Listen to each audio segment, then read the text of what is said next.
Olen Rosa Hultman, taiteilijan nimeltä Ruusa, ja toimin katutaiteen parissa, mutta ehkä määrittelisin, että olen visuaalinen taiteilija. Tässä muraaliprojektissa mä toimin taiteilijana, joka maalaa ukrainalaisen katutaiteilijan Ihor Betuhynskin luonnoksen, joka taas sitten on Siri Kaskealan luonnosideasta. Eli tämä on vähän erikoinen, koska se ei yleensä ole niin, vaan yleensä se taiteilija itse maalaa oman teoksensa. Tietenkin on vähän semmoinen jännitysmomentti, että miten saa toteutettua sen, kun paperilla on tietynlainen luonnos ja kyllä sitä haluaa kunnioittaa sitä alkuperäistä ideaa ja luonnosta, mutta sitten pitää myös tehdä kompromisseja ja tehdä ratkaisuja, jotka toimii myös seinällä. Uskon, että lopputulos on meidän kaikkien kolmen näköinen. Yksi syy, miksi tämä työ on niin läheinen omaa sydäntä, on se, että sisko on ollut nyt tokaa vuotta Ukrainassa EU-lähettämänä ihmisoikeus- ja sotarikosasiantuntijana.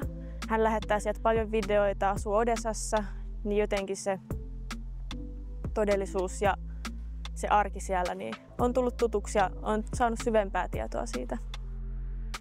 Meillä syntyi ajatus siitä, että me halutaan kaupunkina toivottaa sodan jaloista muuttaneet ukrainalaiset tervetulleeksi Espooseen. Tietysti tämä muraali on kaikille muillekin, eli kaikille asukkaille Espoossa ja Espoon keskuksessa. Ja halutaan tällä kertoa sitä, että meillä on enemmän yhteistä kuin erottavaa.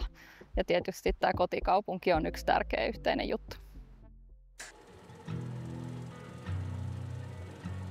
Для мене особисто дім – це не тільки місце, це також і маленькі детальки, наприклад, відчуття безпеки, відчуття такої теплоти всередині, відчуття якоїсь підтримки. І коли ти відчуваєш, що в тебе точно є де сховатися. Раніше я думала, що дім – це стіни та криша, де я живу. Але коли почалася війна, то моя думка змінилася. Дім там, де моя сім'я. No mulle se koti tarkoittaa niin kuin turvallista sänkyä, turvallista nukkumapaikkaa, että sä pystyt nukkumaan yön silleen, että sulla on turvallinen olo. Tää tyttö niin kuin uneksii kodista, että se nukkuu niin kuin rauhassa ilman pelkoa siellä omassa sängyssään, missä ikinä onkaan, mutta sitten se kuitenkin uniksii tai kävöi kotiaan.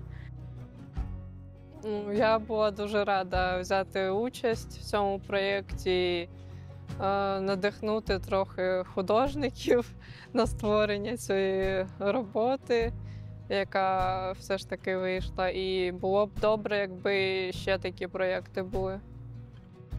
No mä toivon, että tämä muraali tuo paikallisille asukkaille ja ohikulkijoille iloa arkeen. Ja kun tässä on tämä Ukraina-teema, niin toivon, että Suomessa oleville ukrainalaisille tämä tuo ehkä toivoa ja lohtua ja positiivisia ajatuksia. Ja toivon, että kun tämä on Feels Like Home, että ukrainalaiset, jotka on tänne tullut nyt sodan takia, niin toivon, että he kokee, että Espoo on hyvä paikka olla ja Feels Like Home.